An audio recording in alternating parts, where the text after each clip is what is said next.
ચાલુ વર્ષે ભગવાન બિરસા મુંડાની જન્મ જયંતિના 150 વર્ષ પૂરા થતા અખિલ ભારતીય રાષ્ટ્રીય શૈક્ષિક મહાસંઘ દ્વારા ગુરુ ગોવિંદની આસ્થાના કેન્દ્ર સમાન પવિત્ર માનગઢ ધામ સંતરામપુરમાં જનજાતિ ગૌરવ દિવસની ઉજવણી કરવામાં આવે છે। આ કાર્યક્રમમાં પ્રદેશના શિક્ષણ મંત્રી કુબીરસિંહ ડિંડોરે પણ હાજરી આપી હતી। અખિલ ભારતીય રાષ્ટ્રીય શૈક્ષિક મહાસંઘ ગુજરાત રાષ્ટ્રહિત, શિક્ષક હિત, સમાજ હિતના કાર્ય કરતું ગુજરાતનું સૌથી મોટું શિક્ષકોનું સંગઠન છે, જે દ્વારા સમાજના વિવિધ અગ્રણીઓ શિક્ષકોને સાથે રાખી દર વર્ષે કર્તવ્ય બોધ દિવસ, ગુરુવંદન દિવસ, માતૃશક્તિ દિવસની ઉજવણી કરવામાં આવતી હોય છે। 15મી નવેમ્બર બિરસા મુંડાની જન્મજયંતિને પૂરા દેશ માટે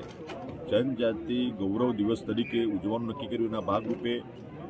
અમારા અખિલ ભારતીય રાષ્ટ્રીય શૈક્ષિક સંઘ મહાસંઘના નેતૃત્વમાં પૂરા ગુજરાતમાં પૂરા દેશમાં આ કાર્યક્રમો થયા અને ધરતી આંબા ભગવાન બિરસા મુંડા 150મી જન્મજયંતિની ઉજવણી અને એમનો સંદેશો જન જન સુધી જાય એના માટેના પ્રયત્નો કરીને આ ઐતિહાસિક ધરતી ગોવિંદ ગુરુની ધરતી પર આજે જનજાતિ ગૌરવ દિવસ ઉજવવાનું નક્કી થયું।